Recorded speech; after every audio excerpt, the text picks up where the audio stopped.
Assalamualaikum warahmatullahi wabarakatuh. Perkenalkan, kami dari kelompok 3.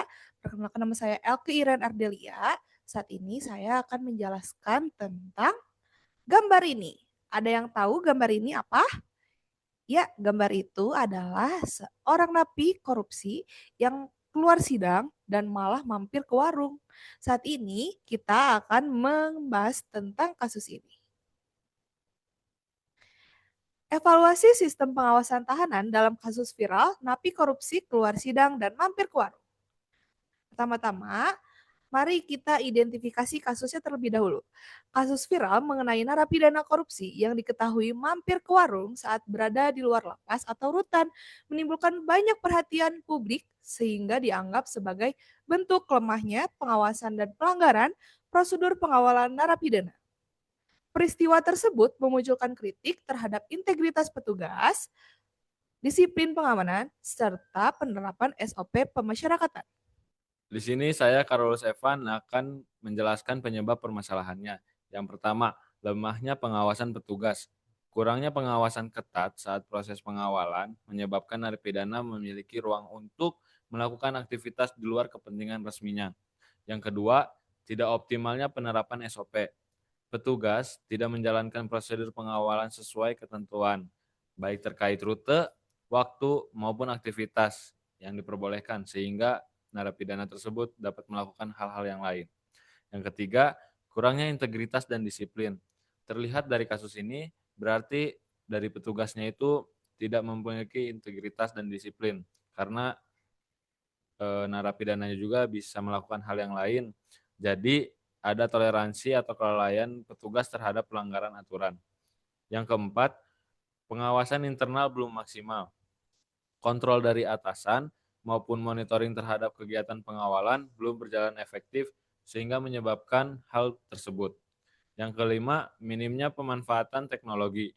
Belum adanya sistem monitoring real time seperti GPS tracking, body kamera, atau dokumentasi digital selama pengawalan, sehingga hal-hal yang tidak diinginkan bisa terjadi. Di sini saya akan menjelaskan dampak kasus.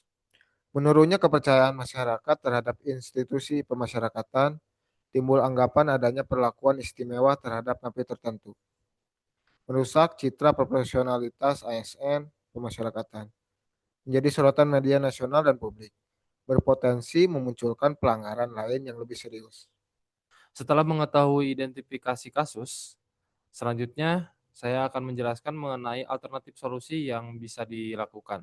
Yang pertama adalah penguatan SOP pengawalan.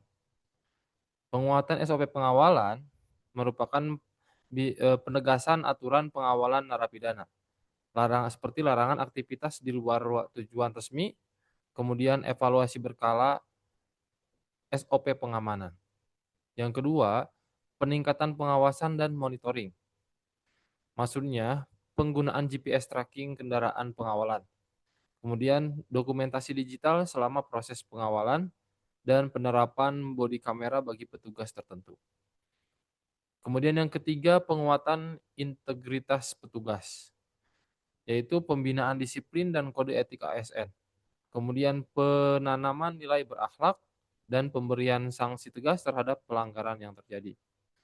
Dan yang keempat, optimalisasi pengawasan internal, sidak dan audit pengamanan secara berkala, yaitu pengawasan langsung oleh pejabat struktural, kemudian evaluasi pasca kejadian untuk perbaikan sistem.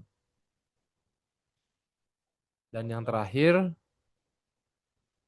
digitalisasi sistem pemasyarakatan, yaitu aplikasi monitoring pengawalan tahanan dan sistem pelaporan real time sampai integrasi data pengamanan berbasis elektronik.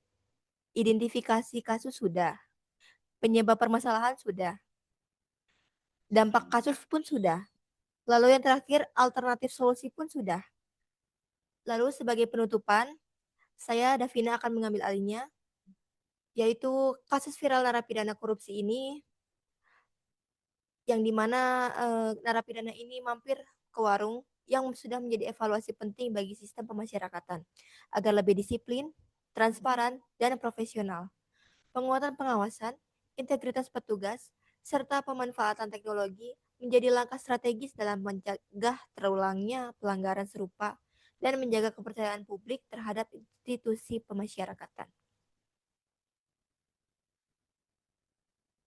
Cukup sekian dari kelompok 3. Mohon dan lebihnya kami mohon maaf karena segala kelebihan adalah milik Allah dan segala kekurangan datangnya dari kami. Wabillahi taufiq wal hidayah. Wassalamualaikum warahmatullahi wabarakatuh.